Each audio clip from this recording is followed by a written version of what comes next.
Daniel Harper learned the truth at the worst possible moment when he finally allowed himself to breathe. The office was quiet, lights dimmed, the city outside glowing through glass walls. He had just closed his laptop, convinced the hardest part was over. Months of pressure had eased from his shoulders. The deal was supposed to be signed the next morning. Everything they had worked for was finally real. Then his phone vibrated.1 short message.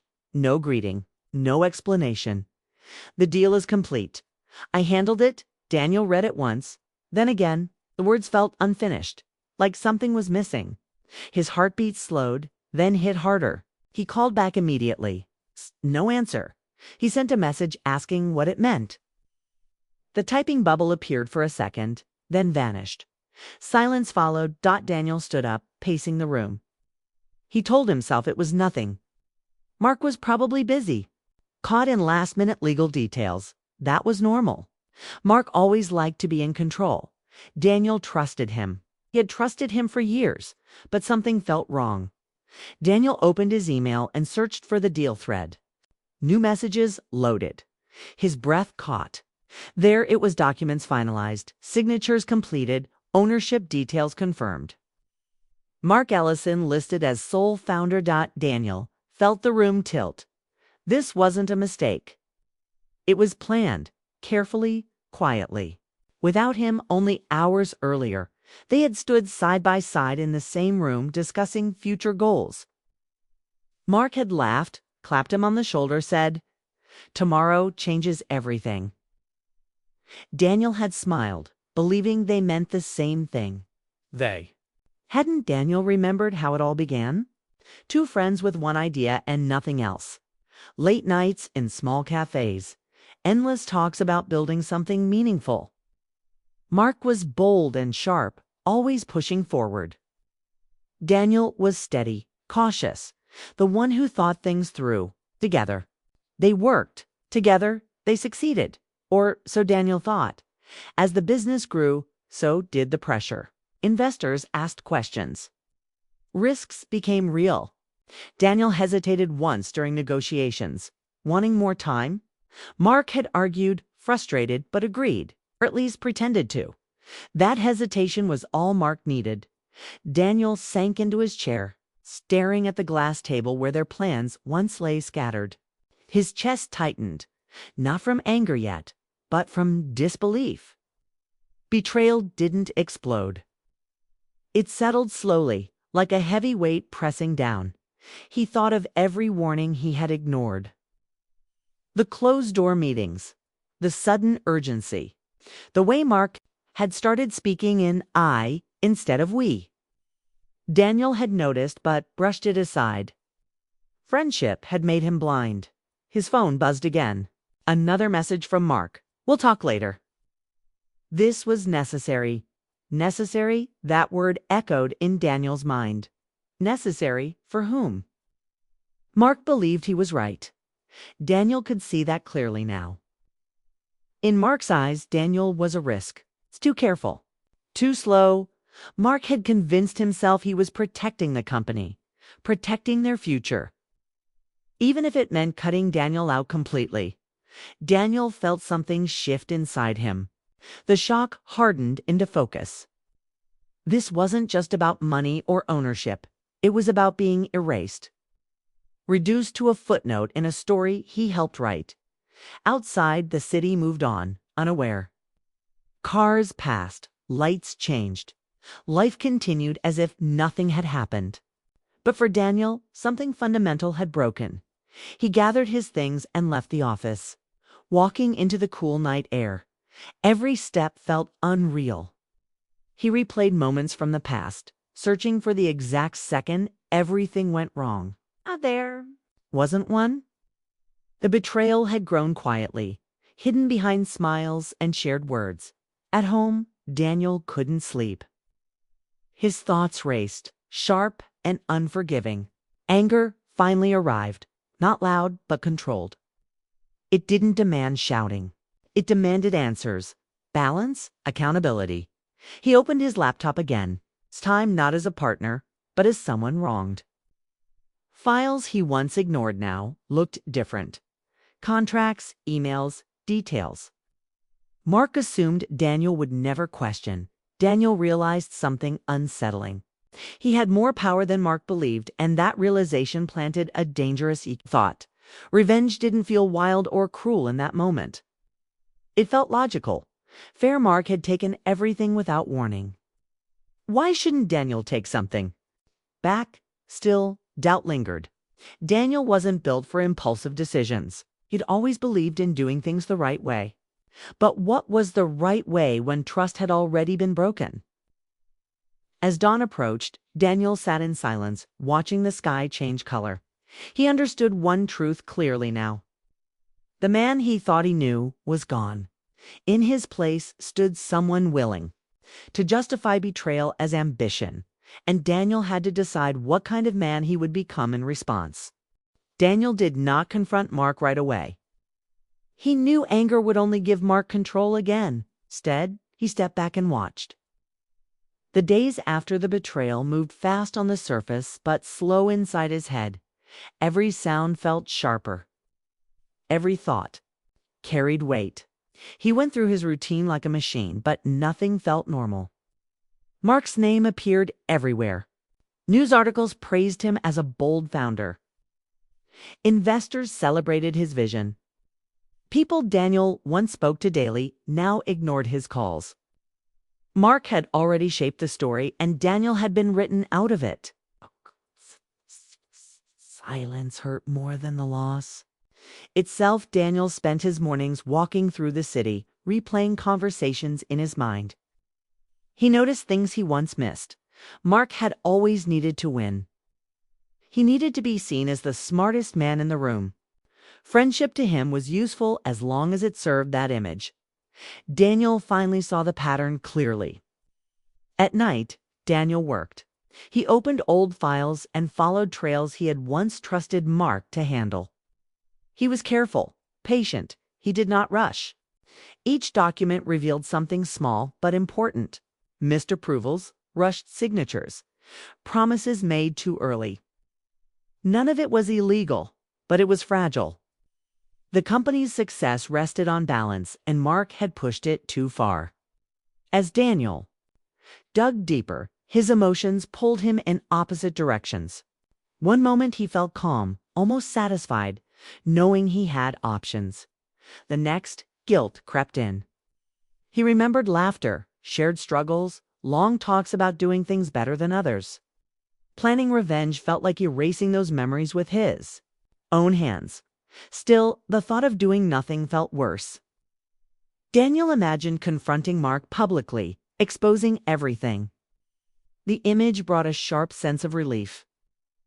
He pictured Mark's confidence cracking, the truth spilling out. The feeling didn't last. It left behind a hollow space that scared him more than anger ever had. Mark, unaware of Daniel's silence, continued forward. He convinced himself Daniel would eventually move on. In his mind, he had made a hard but smart choice, he told himself. Loyalty did not pay bills. Control did.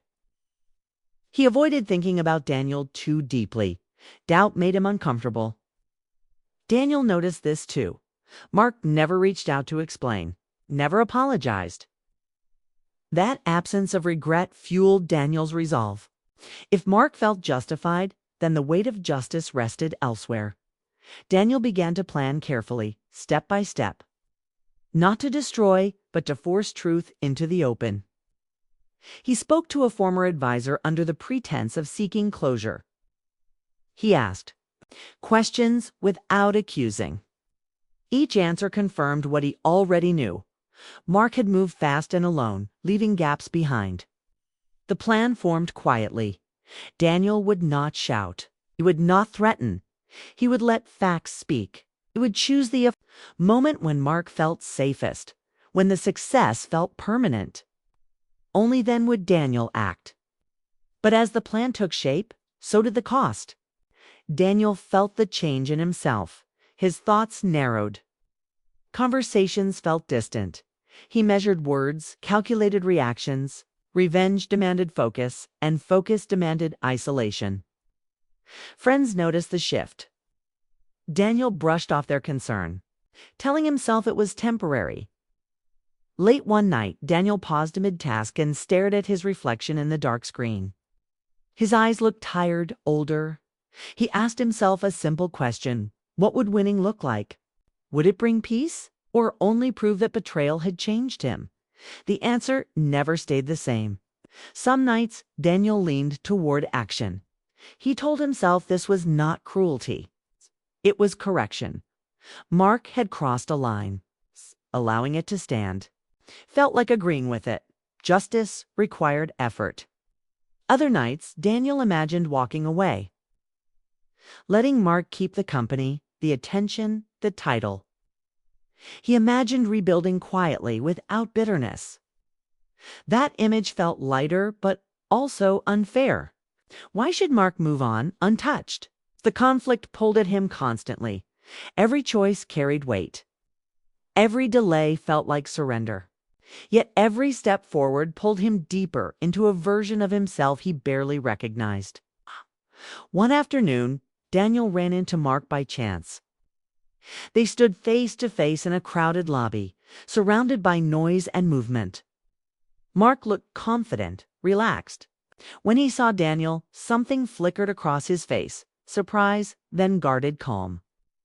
"Daniel," Mark said, as if nothing had happened. They exchanged brief words, polite, empty. Mark spoke about the company's growth. Daniel listened, studying him closely. There was no regret in Mark's voice, only pride. That moment decided something inside Daniel. He realized Mark would never understand the damage he had caused, not unless he was forced to face it. Silence had protected Mark, not healed Daniel. Walking away now would leave the wound open. Night, Daniel finalized his plan. Not out of rage, but clarity. He would act not to hurt, but to restore balance.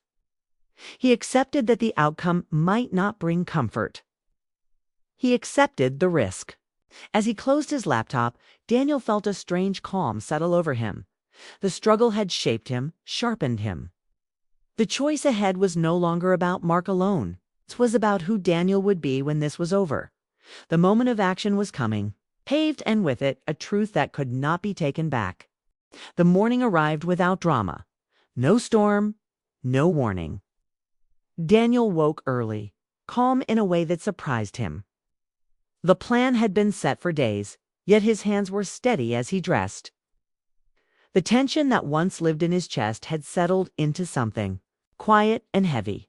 Today was not about anger. It was about choice. He walked through the city as people rushed past him, unaware of the decision forming inside his mind. Phones rang, cars moved, coffee spilled. Life stayed ordinary while Daniel carried something that felt final. By the time he reached the building, where everything would end or change, he understood that revenge was no longer an idea. It was a door standing open, waiting. Inside, the conference hall buzzed with excitement. Investors talked in small groups. Cameras stood ready. Mark's name floated through the air, spoken with praise and confidence. Daniel stayed near the back, unseen, unnoticed. That suited him. He had spent weeks watching from a distance. He could do it once more? Mark stepped onto the stage. He looked exactly as Daniel remembered: sharp suit, easy smile, complete belief in himself. Mark spoke about growth, vision, and risk. He spoke as if the company had always been his alone. The crowd listened closely. They trusted him. Daniel felt the old anger stir, but it did not control him. He focused on the folder in his hands. Inside were documents, emails, and records. Not lies, not tricks. Just truth placed in the right order. With one signal, everything could change. As Mark spoke, Daniel thought about the cost. He imagined the fallout, the questions, the looks. He imagined Mark's face when confidence turned to shock. The image still carried power, but it no longer felt sweet. It felt sharp. The signal was simple. Single message to the legal team. Everything was ready. Daniel's thumb hovered over the screen. Time slowed. In that pause, memories returned. Again, clearer than before, not just the betrayal, but the beginning. The first risky step. The nights when failure felt close and hope felt fragile. Mark had not always been this man. Or maybe he had, and Daniel had chosen not to see it. Daniel realized something important then. Revenge would expose Mark, but it would also tie Daniel to this moment forever. No matter the outcome, this choice would define him. Mark finished speaking. Applause filled the room. Cameras flashed. The moment of greatest success had arrived. Daniel lowered his phone. Instead of sending the message, he stepped forward. The movement caught attention. Heads turned. Mark saw him and froze for half a second before recovering. Daniel walked calmly, each step firm. He did not rush. He did not smile.